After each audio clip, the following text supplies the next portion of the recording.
All right, could you start by just introducing yourself? Yes, my name is Jeff Kessler. I am the acting president of the West Virginia State Senate. I've been in the West Virginia legislature since 1997, and I previously represent District 2, which is the other panhandle of the state, the northern panhandle. And I had previously chaired the Senate Judiciary Committee. And since January of this year, I've served as the acting president of the Senate of the West Virginia State Senate. Okay. What are some of the most important issues to you that you're emphasizing in your campaign? Yeah, Ryan, I think West Virginia, truthfully, is poised, in my view, to have what I would consider to be a breakout decade. I think that we have an opportunity, given the resources of the state, that as we come through the recession, and we will, but I believe that whether it's north, south, east, or west in this nation, they're going to need what we have, and that's energy. We have an abundance of coal, we have an abundance of natural gas, and energy is what makes the industry and business hum and turn. So this time I think we have the opportunity and the potential to create some real wealth in this state. Unlike the coal boom that happened in the 1900s and early late 1800s in this state, which created some jobs but no wealth, I truly believe this Marcellus Shale opportunity, if conducted in an environmentally friendly manner and with proper oversight to protect the environment, the landowners, the mineral rights owners, and the roadways, that we have an opportunity to capture some significant wealth in this state and return it to the people, this time to the people that live in the state. I'm proposing as the linchpin of my candidacy to the creation of what I call the West Virginia Future Fund, where if this Marcellus Shale opportunity is half as big as what they say it's going to be, it could rival the oil pipeline boom in Alaska of the 70s or the Dallas or Texas oil boom of the 30s. And if so, I'm proposing we take a portion of that money, a full 25% of the increased revenues, set it over in a fund called the Future Fund, an endowment fund that can't be touched by politicians for 20 years. And at the conclusion of that 20-year period, you'll see that West Virginia's accumulated billions of dollars worth of wealth that could then be used when the gas is gone to return to the people.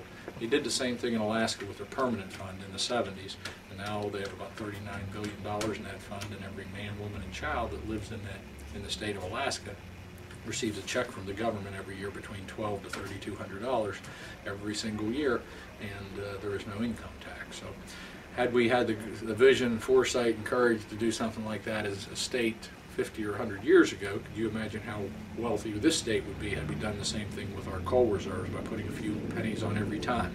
But we didn't, and unfortunately those areas of the state that produce most of the coal, the southern coal fields, are desperately broke and have no other diversifications or opportunities. And I think this time, if we get a second bite of the apple, we're going to have what they need, the nation's going to need. Let's make them not only pay for it, but let's make West Virginia have some wealth created and opportunities not only for our present, but for our future generations of this state. Okay,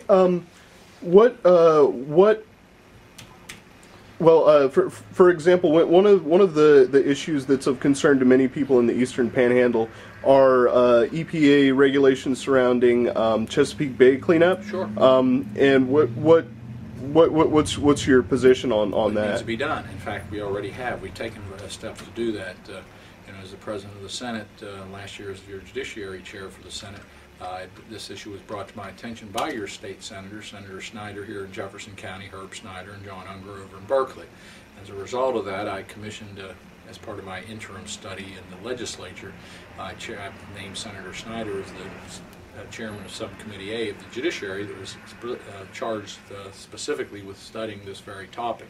And under his leadership, we pushed a bill through the interim process, and this year I was happy to be the lead sponsor of the bill that he helped as well muscle through the legislative process with Senator Unger and others, through the legislature, through the Senate, and signed by the governor, that will direct $6 million a year for the next 40 years, I believe, out of the excess video lottery fund back to the 8 counties and the 13 water and sewage treatment plants in this region, so they can clean up their facilities to make them compliant with the EPA mandate and keep the affluent clean that's going to go into the Chesapeake Bay. So we have already tackled that issue, and we did it by making sure that the state ponied up the money to make sure that you could complete the improvements here, so important in the Eastern Panhandle, but not paid solely by the ratepayers and the households here.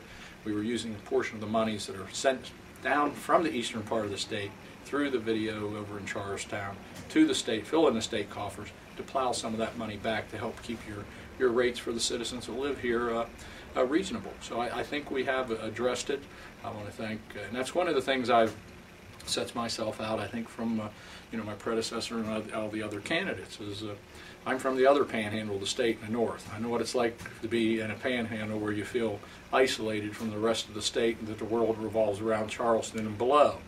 And my first act as Senate President, when I became acting Senate President in January, was to name Senator John Unger here from Berkeley County as my majority leader, and also Herb Snyder as my government organization chair, one of the most powerful chairmanships in the Senate as well, because I recognize and realize that the Eastern Panhandle is a vital part of the state, and it needs to be included in leadership positions within the state. So I think we've accomplished that. I look forward to continuing to serve in a different role, in a higher role as governor for the state, but to continue to bring in forward-thinking, progressive, energetic senators and people from diverse areas of the state that have good ideas that can help move the state forward.